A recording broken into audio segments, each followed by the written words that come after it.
It's the embodiment of the American dream. Immigrant, student, entrepreneur, now developing critical software for the self-storage industry. Today, on Stories Behind the Door podcast, the founder of Apurva and SiteWare, Nagesh Anupindi.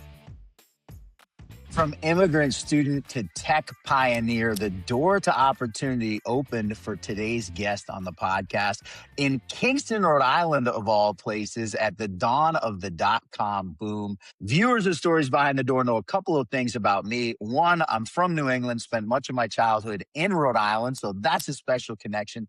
And of course, I so enjoy talking about the entrepreneurial journey. My own journey as an entrepreneur started selling castor oil from today's guest, native India. So many reasons to be excited for today's guest on Stories Behind the Door. We are going to get right to Nagesh Anupindi in a second. Before I start asking him questions, I want to give a shout out, as always, to the incredible team at Kiwi 2 Construction. All the steel needs you need for self-storage or small bay flex. Wayne Woolsey and his crew and his partners have been providing the best crews in steel erection in storage for 30 plus years. If you have a project coming out of the ground, touch base with them at kiwiconstruction.com. All right, that was a lot to talk about. Before I go any further, I want to say to Nagesh Anupindi, founder of Apurva and SiteWare, first and foremost, I want to thank you. You and Sundar and the rest of the team at Apurva and SiteWare have been such supporters of me and the podcasts that I do, the content on LinkedIn. And I just want to tell you, very, very grateful that you've been an early and often supporter of mine, and it's greatly appreciated. Thank you, Thaddeus. Thank you for having me. Appreciate all the welcome that you give us, and we would like to continue our support. And we internally have anything that happens, it actually goes onto the internal site. And so you would automatically see about 30 of my employees liking and everything, almost every post. So it is a culture we built. Well, it's been noticed, and I feel blessed to have been involved in that piece of your company's culture. I'm going to start as I always start on Stories Behind the Door. Self-storage is such a niche industry. It's not a place anyone sets out to go to. Even the guys who are born into self-storage families didn't think they were going to grow up and be in self-storage, even if they ended up there. So I want to understand the journey for Nagesh Anupindi to end up now with SiteWare, some software specific to the self-storage industry. How did you end up getting into this asset class? Yeah, definitely. I was working at Frontier Airlines as an interim CIO. They were going through a merger, three-way merger. During that time, we were hired, Apurva as a data specialist. We were hired to understand the revenue of each leg that they got from each airline. And so we needed to put it together to optimize how it all comes together. The revenue management and revenue optimization was an experience we gained. Of course, we built a lot of other systems. Right after that, I met a friend who was in self-storage, and he heard my story. And then I was hired to build a revenue management system for one of the largest, like 1,400 locations company. So we built that in 2018, and I learned most of it very quickly. And it was very funny how we were talking about how airline seats are prioritized and how units are not. And we're like, wow. And I tried to introduce that concept, and we did a good revenue management system. I can talk further about it and the funny stories around it as well. But that's how I got into self-storage. That's it. It like most people who share their stories, sort of a line of happy coincidences that end up getting you into the industry. We're certainly going to dig in, and we'll spend a good chunk of our half hour together talking about the tech side of what's going on in the storage industry right now. But I want to circle back to the beginning. First of all, your story of even coming here was mind blowing to me, right? You're a student in India. you get this opportunity to come to the United States to study at a time, by the way, when the world was very different than it is today, right? If we go back to the late 80s, early 90s, when you're confronted with this opportunity, there's no YouTube, there's no TikTok. Like, you don't just go on your cell phone and understand where you're headed in the United States, right? Your ability to get that exposure. We're talking no cell phones. Very few people have a cell phone. Very Yep. few people have an email address. There's no websites. Take me back to young Nagesh Anupindi in India. You have this opportunity to come to the United States. What's going through your head, and what makes you take the leap to come here? Yeah, actually, I wasn't even planning to come here. I went to one India's Ivy League school called IIT. It was in Madras, and when I went there, I was doing the research on something called Fourier transform. See, it's kind of allows you to suppress the noise, like any signals. For example, your 1980 by 1080 TV or screen has those 2 million pixels with a 60 times flickering every second. So each one, you got to process the signal and suppress the noise and immediately. So to do that, you take that and then convert that to a frequency domain and then cut off the noise on the both sides of the frequency and convert it back to the time domain. And it has to be done so fast you don't see the flicker. And to do so, we worked with an algorithm called Fourier transform. And I did the research and published papers like very quickly at IIT.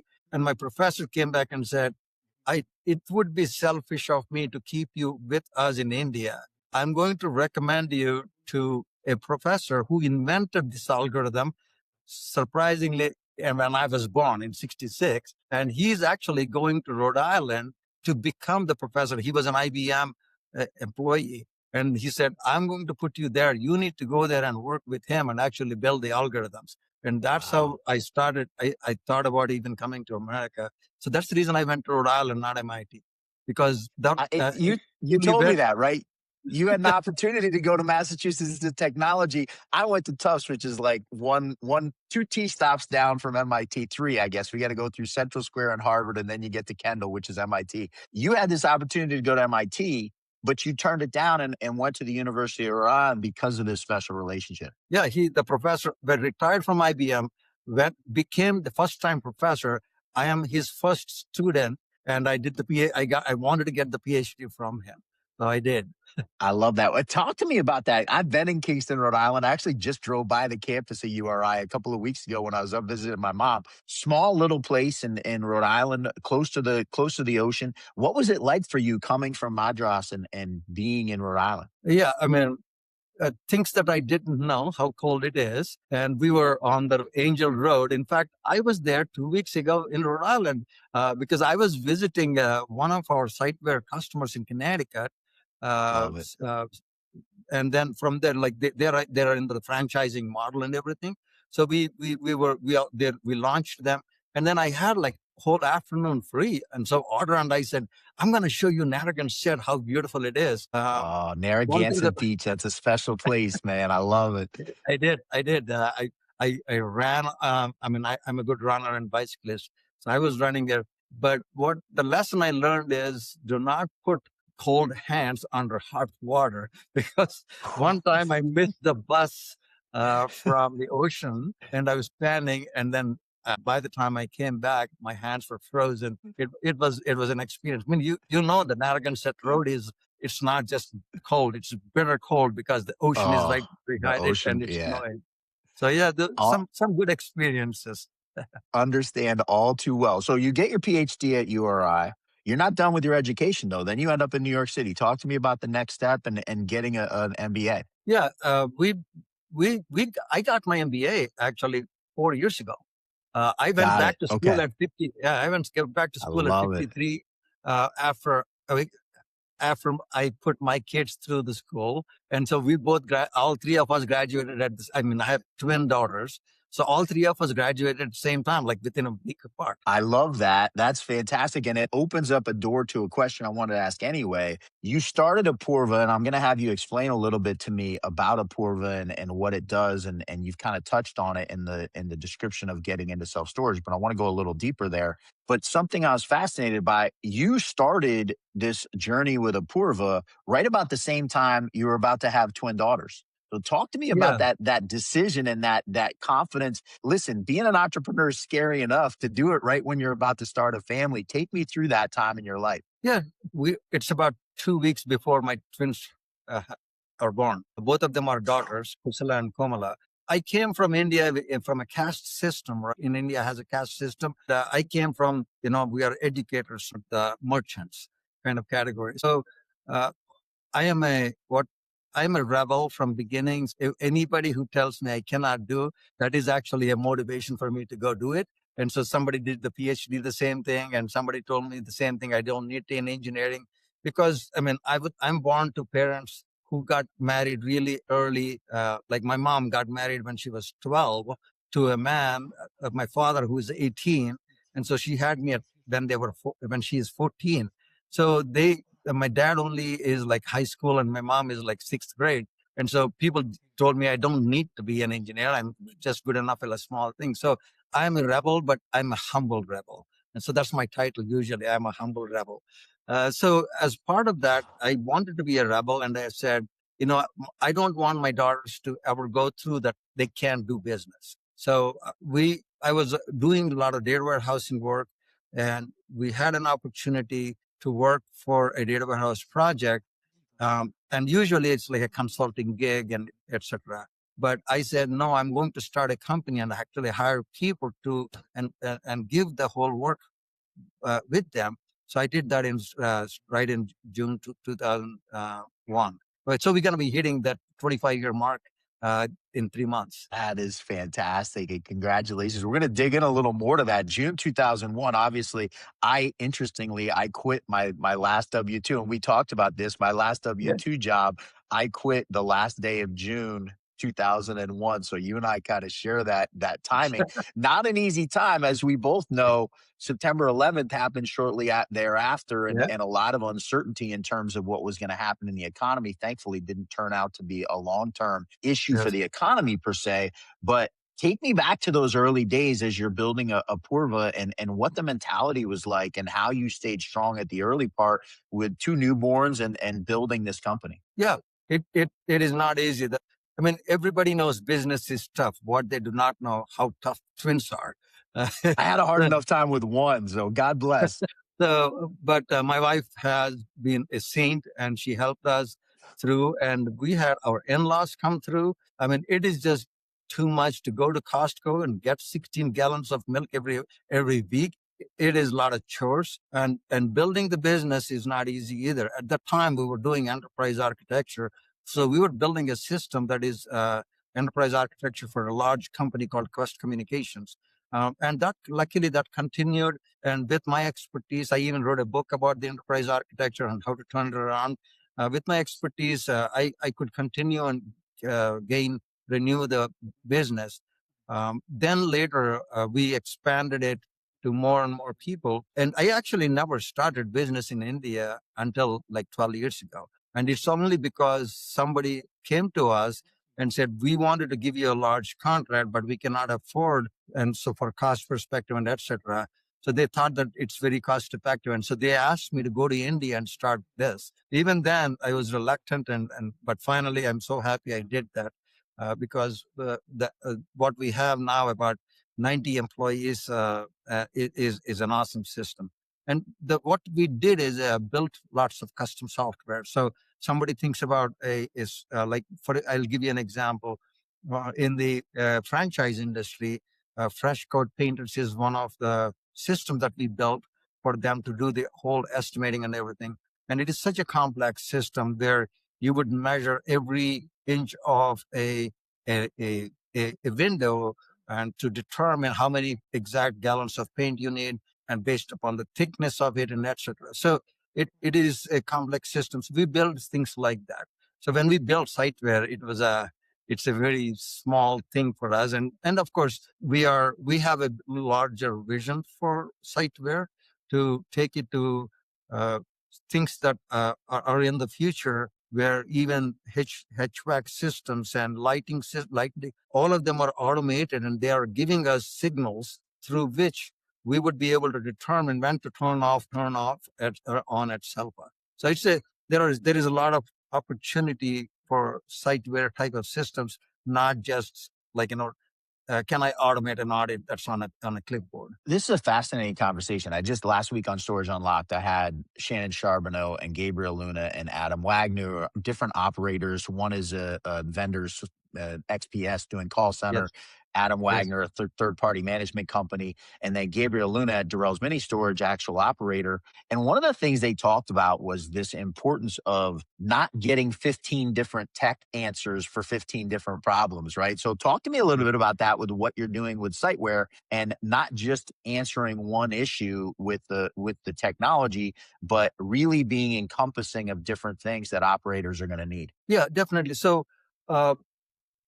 the way we look at SiteWare is everything but PMS. So if PMS is not doing it, I need to automate it. And obviously, I know Adam Wagner. I actually met him, and we are actually going to give him another demo. He wanted to see that, so it's very nice you brought him up. Love it. What we started with the SiteWare is it has all our products has specific purpose.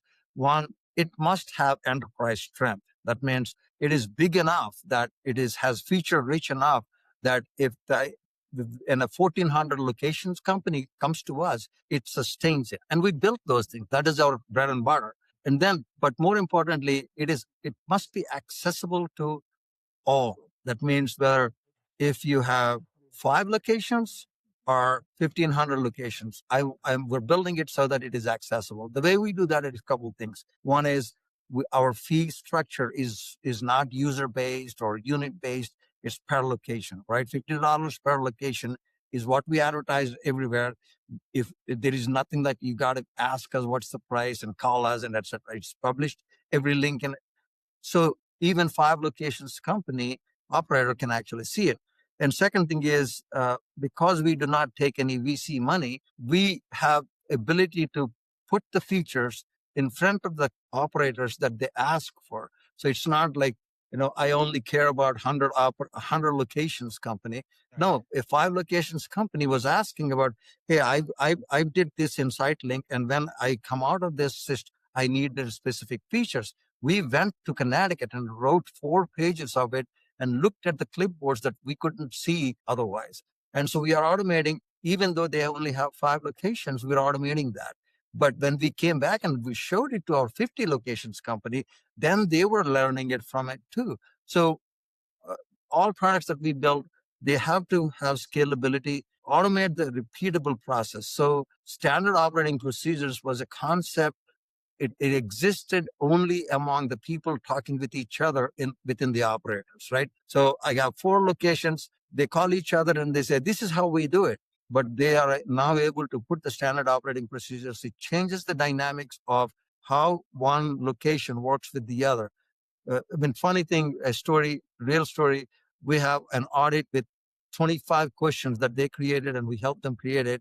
And they found out that one particular store consistently does question number 18 bad. They don't know why. They didn't know why. And then, but they didn't know that 18 score was 75 for them, whereas it's 95 everywhere else, until they come across. So the data leakage and data connectivity across the store doesn't happen unless you have something like SiteWare, right? Otherwise, you're looking at individually. Yes, a manager at that location is doing fantastic job, but how are they doing compared to the others? That data access, maintenance gaps, all those things come out in a friendly manner, right? It's not like I punish you if you're low score, etc., but it is in a very friendly manner. So it even encouraged the morality of the managers across each other, and they started helping each other. We saw that, in fact, even internationally, We just launched a 30 location in Netherlands. We went through a lot of GDPR compliance, and it's a lot of hiccups, but we announced that we have become GDPR compliance on my uh, 30th anniversary with my wife. Then we went to Taos, New Mexico at a temple.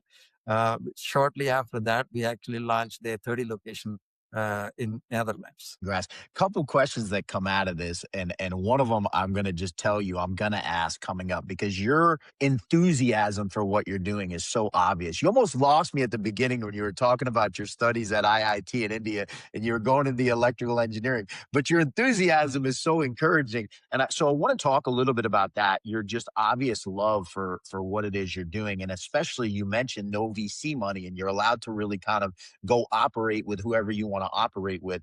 Before I go back to that question, I want to talk a little bit about something you said that I'm fascinated by is this idea of what tech is really doing. What is AI really doing for us? What is the ability to have a software like SiteWare come in? And it's this idea of really being able to see the holes that maybe exist in your your operation that you couldn't see before. So my question is, are we at a place now where if you're not adopting this technology, you're going to get left behind by the people that do because they're just going to be plugging those leaks quicker? Yes.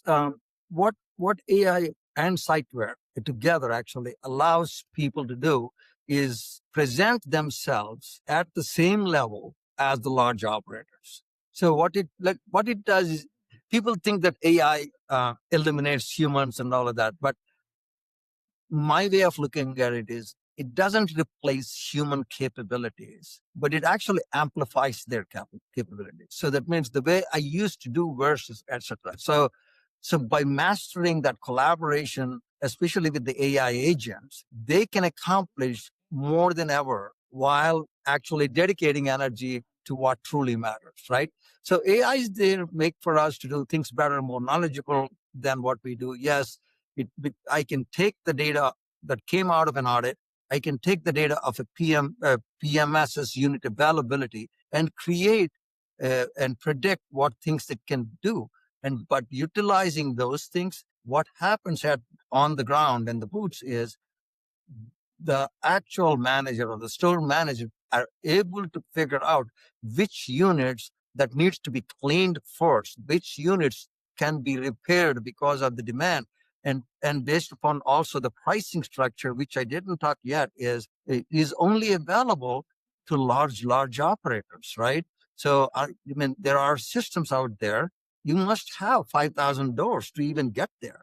But I'm looking at an operator that has 5 locations, 200. So that means you're talking about 1,000 doors, right? So how can I provide something for 1,000 doors? And we came up, we're releasing a product called Max Rev in about second quarter, third quarter. We were trying to, we actually signed the partnership with a data company that can give us real-time rates, like daily rates internationally also. So AI is coming in to make integrate all these things, not just what PMS, but what non-PMS is also about. So when you combine them, that's when the operations and the revenue, right?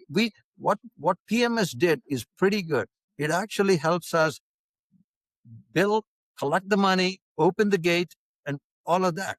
But on the other side, where you have customer service, leak roofs or garage doors that are not working, vendors that you need to get them into in repairs. Which vendors? What we implemented recently, a feature called site sensitive CRM. It helps people to understand my gardener or lawnmower for location 1 and 2 is different from gardener for location 3. So why does a manager types gardener and then shows up the location 3 one? So site sensitive so that managers get to see only those. See, I know I'm ranting, but No, all these listen, features you're enable it. proving my point earlier. Your enthusiasm is infectious. I can't stop smiling over here. Your point is well taken, right? You're just able to see a level of depth to an operation that a single person couldn't see before. And in this Yes. day and age, to your point, Public Storage, of course, a couple weeks ago announcing the acquisition coming in the third quarter of this year of NSA, we're seeing more and more consolidation at the top, literally not thousands of doors, thousands of stores that they own, right? With Yes. 500, 700 doors per store. Is technology, I guess, and this is my question, is technology going to be the absolute necessary path for smaller operators to be able to exist in this world? Yes, yes, definitely yes. Otherwise they don't even know what hit them, and they cannot collect this data as like when they are going down. It's going to be very difficult, because then they will fall for what the most obvious one, which is lower the rates, hoping it's better.